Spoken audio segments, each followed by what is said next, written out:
and then aku berpikir gitu, mungkin sampai aja kapan? saya akan putus treatment saya di tengah jalan. Kalau saya putus di tengah jalan, it means itu tidak ada. Oke. Ya. Penasarannya begini, haruskah sampai dibuang? Karena mungkin bisa sebagai teman-teman gambaran itu tentang kanker payudara sendiri. Apakah sampai harus dibuang semuanya? Karena kan tadi kondisinya masih di stage awal. Oke. Nah, ini kan sekarang kan kembali kan kepada individu masing-masing. Kebetulan di sini saya kan berpikir, mungkin saya ketemu beberapa orang dan mereka juga ngomong hal yang sama. Li, kenapa dibuang semua? Kayak gitu. Kenapa enggak melakukan laparotomi aja? Buang sebagian lagi, habis itu ini melakukan treatment. Itu sebenarnya treatmentnya itu sih jadi pertimbangan saya. Karena saya nggak mau pusing. Saya ini orangnya tipikalnya maksudnya gini, kalau saya sudah memutuskan A, berarti aku akan nyelesain ini A, habis itu saya nggak mau mikir lagi. Baik. Gitu. That's why itu aku milih yang nomor 2. Tadi bilang kenapa pilih nomor 2? Ya tadi saya sudah bilang, karena saya takut treatment yang nomor 1 itu tidak saya selesaikan dengan baik. Oke. Nah, that's why saya pilih yang nomor 2. Takut saya itu gini loh, perang, tiba-tiba aku mau berhenti, kan nggak fair kan? Iya. Gitu. Jadi tell us the truth as a woman. Ada rasa penyesalan kenapa itu dibuang? Alhasil seperti karena kan banyak mungkin bertemu dengan teman-teman, bagaimana sih tanggapan teman-teman? Atau sekarang saya pengen tahu sudah berapa persen teman maupun keluarga yang sudah mengetahui kondisi seperti ini? Oke, sebenarnya tahun 2019 ini adalah tahun yang benar-benar aku buka diri. Kalau di 2000 kita bilang 3 tahun terakhir itu saya masih milih-milih untuk ngasih tahu ke orang, karena satu, biasanya orang kalau seumpamanya kena kanker, kadang-kadang mereka itu takut. Jadi akhirnya mereka nggak buka diri. Nah, karena nggak buka diri sebenarnya itu bukan karena mereka salah sih, cuma karena mereka belum siap aja sih, gitu. Belum siap untuk menerima keadaan diri sendiri, sehingga takut orang-orang di sekitarnya itu makin menjauh. Jauh sih enggak sih, justru jadi kasihan. Jadi karena kasihan, aku sih merasa jujur, aku juga nggak pingin orang kasihan saya, gitu. Okay. Karena aku merasa kalau memang kena kanker, emang ada apa? Kanker kan nggak membunuh kita kan sebenarnya kan. Yang membunuh kita itu sebenarnya kan apa yang kita pikirin, apa yang kita sendiri lakukan. Gak ada masalah sih, sebenarnya kanker itu kalau memang ada di kita, sebenarnya kita perlu lakukan yang pertama kali adalah kita harus tahu gimana cara penyembuhannya. Kita cari informasi-informasi yang benar, cari sumber yang benar, ya kan. Itu salah satu hal yang bisa memotivasi orang-orang tersebut untuk sembuh. Oke, baik, berarti secara ini kita merasa bahwasannya nggak merasa malu dan juga merasa akan percaya diri, karena juga kita ketahui mungkin banyak sekali, karena saya menemukan beberapa kerabat yang saya juga banyak baca info ketika orang kena kanker payudara, karena kita ketahui bahwasanya kanker payudara adalah kanker yang cukup mematikan setelah kanker serviks Khusus wanita. Nah, pengetahuan dari dokter yang merawat saya, dia bilang begini, kanker payudara kalau khusus untuk wanita sebenarnya, kalau mau tahu ya, itu sebenarnya kanker paling yang benar-benar ringan dibanding jenis kanker-kanker yang lain. Oh iya. Kalau seumpamanya benar-benar dilakukan dari dini, pengobatan dini. Sekarang saya pengen nanya, tadi kan sebelah kiri katanya sudah dibuang. Ini saya ngebayangin si dokter gimana memposisikan balancing sekarang, karena saya melihat, aduh maaf ya matanya salah tertuju. Di kanan juga sudah balancing, apakah kanan asli? Nah, aku lanjutin ceritanya lagi. Setelah kiri selesai operasi, 8 bulan kemudian aku dikonfirm lagi, ternyata di sebelah kanan juga berubah, juga ada sesuatu. Wow. Gitu. Okay. Nah, di 8 bulan kemudian dokter bilang, I think your right breast katanya have something, katanya gitu, ada perubahan sel juga, katanya gitu. Oh, oke. Boleh tahu nggak yang kali ini gimana? Sama dengan yang kemarin? Saya bilang boleh, nanti saya cek, katanya. Itu dicek, dia bilang iya sama, katanya gitu. Oke. Jadi opsinya ya sama seperti kemarin. Kamu mau opsi yang pertama atau opsi kedua? Berarti yang kemarin belum tentu yang setelah selesai itu dibuang, itu belum tentu selnya itu udah habis, artinya bisa juga ke sebelah kanan. Sekarang setelah dibuang dua-duanya, akankah masih bisa menyebar di bagian tubuh yang lain? Karena kalau saya tidak salah ya, saya pernah dengar kadang-kadang kata orang ya ini ya, bukan kata si A dan si B, saya dengar aja deh, bahwasanya terkadang kalau kita sudah membuang ini pun atau apapun, bisa juga itu bisa tumbuh. Apa salah satu tips yang sudah dilakukan oleh Celini sendiri untuk mencegah hal itu? Oke, kalau ditanya apakah bisa menyebar atau tidak, dokter juga nggak bisa jawab. Saya pernah tanya dokter bilang apa? Yang bisa jawab cuma Tuhan, katanya gitu. Wow. Ya kan? Kenapa? Dan aku setuju sih kalau dokter yang selalu menjanjikan aneh-aneh, malah saya rasa itu aneh. Dia sudah kita nggak akan tahu, katanya gitu. Yang pasti, katanya gitu, sekarang ini sudah dibuang dan kondisinya sudah benar, sudah bersih dan tidak ada penyebaran. Nah, sekarang dokter, karena saya wanita ya, dokter minta saya gini, setiap tahun kalau kamu melakukan medical check up, please cek ovary. Karena biasanya kalau sudah habis di breast, mereka biasanya kalaupun ada timbul hal berikutnya biasanya Di ovary, katanya gitu, di hidung telur ya. Yeah. Aku bilang, oh, oke. Jadi sampai hari ini saya melakukan pengecekan seperti itu. Nah, setelah melakukan pengecekan itu, nah karena udah kejadian 2 kali, aku pikiran dari mana juga, mungkin kepo juga. Aku berpikir, kayaknya sudah waktunya ini ya, aku itu untuk cari tahu sebenarnya hidup sehat itu seperti apa. Nah, selain olahraga, aku juga coba mengubah pola makan saya. Saya kurangin semua daging, ya maksudnya oke, daging putih, daging merah saya nggak makan sampai hari ini. Kalaupun ada hanya sesekali, dan itu kalaupun saya lagi pingin banget itu biasanya saya cuma makan ikan.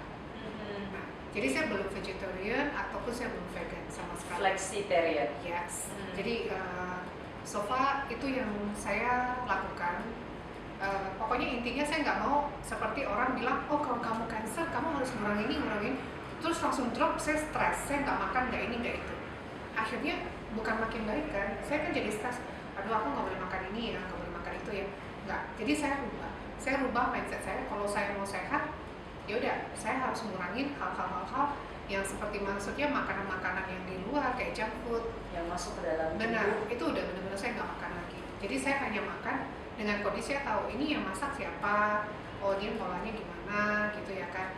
Jadi kalau umpamanya di luar pun saya makan, saya makan, tapi saya nggak akan makan banyak gitu. Nggak kondisikan baunya, kan nggak mungkin dong kalau saya lagi traveling gitu. Oh saya harusnya makannya kayak begini, itu kan disayang diri sendiri bukan disayang orang. Jadi saya pintar-pintar liatin, oh ini ada makanannya, ini kayaknya cocok sama saya, kayaknya ini oke sama tubuh saya, dan secara safety-nya aku sendiri feel-nya nyaman gitu. Oke, aku makan. Oke, berarti dengan arti kata bagi teman-teman yang walaupun sudah kena cancer dan terus sudah melakukan penyembuhan, salah satu yang dilakukan oleh Celini sudah melakukan penyembuhan, dibuang kedua payudaranya dan diganti dari, bukan diganti tapi mengambil flap, sebenarnya operasinya namanya flap apa gitu, aku kurang bisa nyebutin yang benar, tapi yang pasti saya memindahkan salah satu bagian lemak tubuh saya untuk dipindahkan ke bagian payudara saya yang dimana masih bagian dari tubuh tubuhnya Cece sendiri. Nah, berarti kan dengan arti kata, karena banyak sekali orang dapat konsep, ya aku kan udah sembuh, dan alhasil dia tidak melakukan pencegahan. Dan di sini Celini melakukan pencegahan yang luar biasa sekali dengan mengubah pola makan. Dan kalau teman-teman pengen tahu, boleh cek di Instagramnya dengan hashtag sehat bersama Lily. Lilynya itu L-I-L-Y. Jadi kamu bisa dapat banyak tips. Bahkan beliau katanya makan tempe buat sendiri. Aku bikin tempe organik sendiri. Karena kenapa? Khusus kandungan itu bilang, kamu harus kurangin yang namanya kedelai ya. Karena kedelai yang ada umumnya sekarang ini di pasaran itu kan semuanya sudah ada GMO, ada apa? Kalau tanaman itu kan maunya kan cepet-cepet dipanen gitu, dia ada kasih vitamin-vitamin seperti itulah. Saya nggak tahu cara ngomongnya seperti apa. Nah, kebetulan saya punya, karena saya banyak-banyak nyari, saya punya lingkungan juga mendukung, teman-teman juga ini support, dan aku juga ada join ke salah satu klub sehat namanya dimana di situ semua survivor cancer, di situ banyak informasi-informasi bagaimana mendapatkan barang-barang organik, bagaimana ketemu sama teman-teman yang untuk mengolah makanan yang benar, Nah, petani-petani. Apakah gitu. pola makan hidup sehat hanya khusus untuk orang survivor cancer? Jawabannya tidak ya. Ya pasti tidak. Saya nanya jawab sendiri karena banyak sekali orang ganti pola makan ketika dia baru sudah didiagnosa. Dan itu sebenarnya sangat gak pas. Oke, baik Celile, saya tadi penasaran balik dong sedikit tentang vitamin. Tadi kan kenapa sih kalau dikatakan makan vitaminnya dosisnya beda? Dimana kan bedanya sampai seberapa besar? Karena ini menjadi pembelajaran bagi kita. Sorry saya khawatir dengan kata suplemen. Ya, kenapa dikatakan bahwasannya dosisnya beda banget? Emang bedanya seberapa? Kamu kalau makan vitamin satu hari berapa? Jujur, aku orang yang tidak makan vitamin karena aku berusaha dengan ganti pola makan hidup sehat. Tapi saya ada minum suplemen yang kayak kalau saya lagi training sebulan ada sekali 2 kali supaya fit terus aja sih. Oke, biasanya umumnya orang makan vitamin sehari 3 kali contohnya, atau mungkin hanya pagi saja, atau mungkin hanya malam saja. Saya lebih hebat, saya sehari udah makan 3 kali, sekali makan itu bisa sampai 20 sampai 50 butir. Can you imagine? Itu makan bonbon ya Bu? Nah, aku juga nggak tahu sebenarnya. Ya ini sebenarnya saya nggak bilang teman saya yang salah ya. Saya nggak bilang yang nawarin. Saya bukan nawarin sih. Yang suggest ke saya itu atau ngasih informasi ke saya itu dia salah. Enggak. Aku yang sendiri yang salah. Aku yang berasumsi bahwanya ini bisa dipenuhi. Jadi karena aku tanya, ini gimana ya bisa nyembuhin orang manusia harus makan berapa lama? Oh, sebanyak mungkin. Nah, gila ya, otak saya lagi nggak sadar pada saat itu. Saya hajar, ya kan? Saya hajar. Terakhir karena sudah ada perubahan sel dalam tubuh saya. Sebenarnya yang paling mengerikan pada saat itu adalah apa? Di puting susu saya itu keluar cairan dan itu darah. Dan itu saya sangat terkejut pada saat itu. Dan itu yang benar-benar membuat saya berpikir, saya makan 20 hari di situ semuanya terjadi. Begitu saya balik lagi ke dokter, dokter bilang, Lili, confirm ini nggak good, ini harus dihardcore dan benar-benar harus dioperasi. Dari situ aku baru nyesel, aku salah. Gitu. Tapi it's okay. Udah lewat. Sudah lewat gitu ya. Baik, mungkin untuk di YouTube channel kita dengan teman-teman dari Historian Live, saya pengen jadi bisa kasih satu pesan mungkin kepada teman-teman yang mendengar dan sharing hari ini bersama dengan Jenny. Satu pesan ke mereka. Oke. Sebenarnya kalau dibilang pola makan, pola sehat, sebenarnya teman-teman bisa nyari di beberapa Google atau di YouTube juga banyak sih sebenarnya. Cuma sebenarnya yang saya mau pesanin sebenarnya satu, buat teman-teman yang punya keluarga, saudara atau siapapun deh ya, yang kalian tahu dia kalau umpamanya mengidap cancer, mau cancer apapun sih, ya kan. Sebenarnya nggak ada yang perlu ditakutin sih. Belum tentu cancer itu yang akan membunuh diri kita. Karena kenapa? Karena biasanya kalau seumpamanya kebanyakannya, kalau umpamanya kita berpikir seperti itu, kan orang bilang apa? Apa yang kamu pikirkan itu yang akan terjadi ya. What you think, what you get gitu. Jadi so far aku nggak pernah berpikir seperti itu untuk maksudnya kondisi kesehatan saya gitu. Jadi saya pada saat itu cuma berpikir pada saat dokter bilang, oke, kamu divonis kayak begini gitu. Yang di pemikiran saya pada saat itu, kalau dibilang takut, tadi saya bilang saya takut, dibilang sedih saya sedih, tapi aku itu siap apa? Karena aku memang udah nyiapin dengan baik. Sebenarnya aku bukan ngomong-ngomong soal jualan ya, maksudnya intinya gini, intinya aku sudah tahu, aku udah prepare. Prepare-nya adalah apa? Orang kalau sakit sebenarnya cuma takut apa? Nggak punya uang. Gimana cara sembuhnya kalau uangnya nggak ada? Gimana cara mengobatinya? Benar, karena secara financial itu tidak dilakukan dengan baik gitu. Nah, that's why aku cuma bisa ngomong sama teman-teman, gaya hidup boleh wah gitu loh. Mau gaya hidup seperti apa, kalian sadari sendiri. Tapi yang paling penting, kalau Anda tidak menjaga keuangan kalian dengan baik, kalau hal yang terjadi itu terjadi, itu yang sebenarnya yang paling ditakutin sama orang. Itu saya rasakan sampai hari ini sih. Karena saya pernah bayar biaya rumah sakit 1,5 bulan di ICU orang tua saya tanpa yang namanya asuransi. That's why aku ngerti, aku bisa ngerasain. Nah, begitu kejadian itu ada di saya cuma bilang sama diri saya, don't worry, you punya insurance, bisa cover secara keseluruhan. Yang lu harus pikirin adalah apa? Cari dokter yang baik, selesaikan ini, life must go. Itu aja sih, itu aku harus mikirin kan, begitu semua sudah selesai aku berpikir lagi, aku nggak tahu kan sisa waktuku berapa hari, ya kan. Aku cuma berpikir apalagi yang bisa saya buat, apalagi yang bisa saya berikan buat orang lain. Ya at least aku coba lihat dulu dalam keluarga saya, terus lingkungan saya yang paling terdekat, apa yang aku bisa beri lagi. Itu aja sih. Ya salah satunya tadi yang si Lisa bilang, aku sekarang lagi rajin-rajinnya gitu ya kan. Ini kita wanita-wanita potong pendek ya. Aku juga berpotong. Kalau gitu. teman-teman, aduh tadi yang udah sedih tiba-tiba dinaikin kembali, aku paling semangat kalau dibilang donasi hair. Karena saya menemukan banyak sekali orang yang akan, jadi dia ada bilang untuk donasi hair, beliau ini hatinya sangat lapang banget. Itu melakukan donasi hair sepertinya itu masih belum terdiagnosa ya.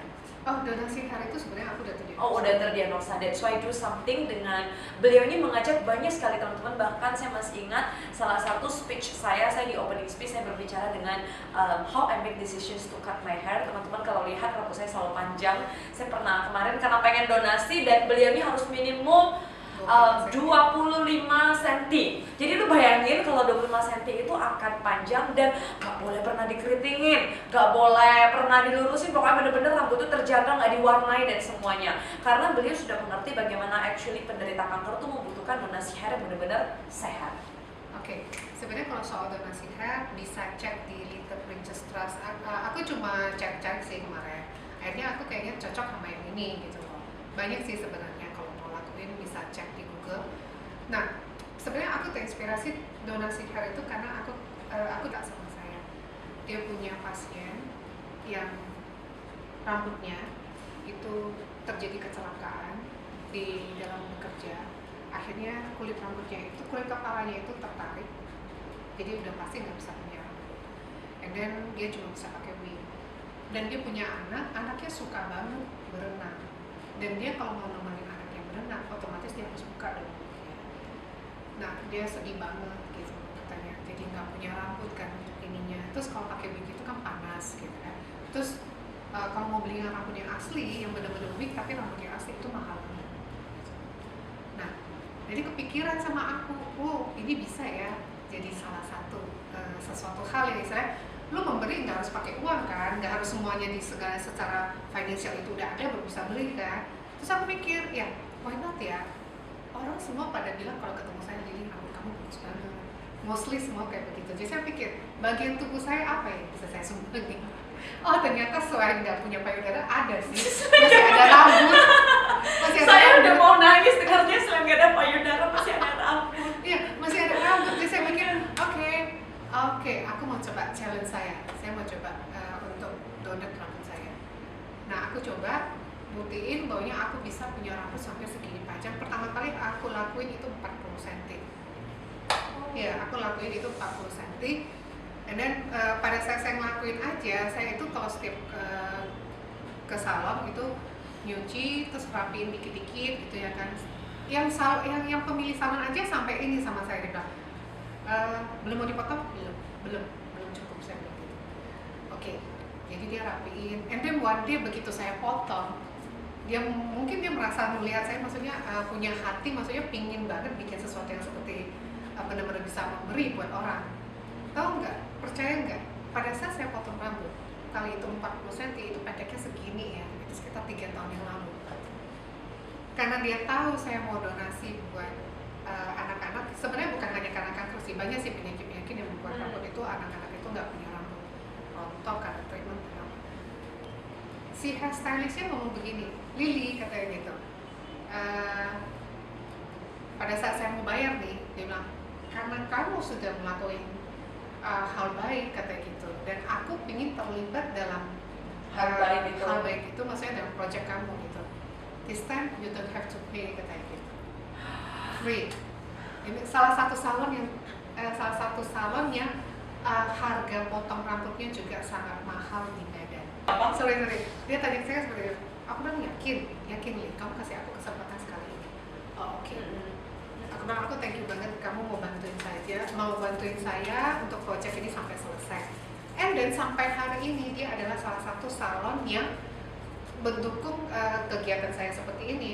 Jadi setiap ada tamu dia yang datang yang ingin melakukan potong rambut, dia kan ingin melakukan potong rambut, dan dia rasa ini rambutnya bagus, ya kan, terus masih alami atau apa, dia selalu bilang, sama dia encourage tamunya dia, kamu mau nggak kalau seumpamanya rambut kamu itu disumbang, katanya gitu. Buat anak-anak cacat, buat anak-anak yang memerlukan ini rambut palsu, oh disumbangin kemana? Disumbangin ke ini. Dia ada sih, ada teman saya yang kolek rambut-rambut tersebut. Nanti kamu cuma tulis alamat email sama nama kamu, nanti dia akan bantu untuk kirimin, katanya gitu. Oh mau dong. Dan dari dia, aku dapat udah sampai hari ini hampir 15 orang yang mau bantuin gitu. Jadi sebenarnya saya udah kirim, batch ini udah kali ketiga. Totally saya sudah kirim hampir 40 orang punya rambut. Salah satu adalah punya saya. Oke, baik, thank you banget Celili sudah sharing. You're so amazing. Baiklah, setelah tadi kita mendengar cerita dari Celili, berakhir juga video kita. Semoga teman-teman bisa belajar sesuatu. Jika ada sesuatu yang inspiratif Anda pelajari melalui video interview ini, silahkan saja komen di bawah ini. Dan ingat untuk 3 hal ini: like, share, and subscribe. Sampai jumpa di video berikutnya. Terima kasih.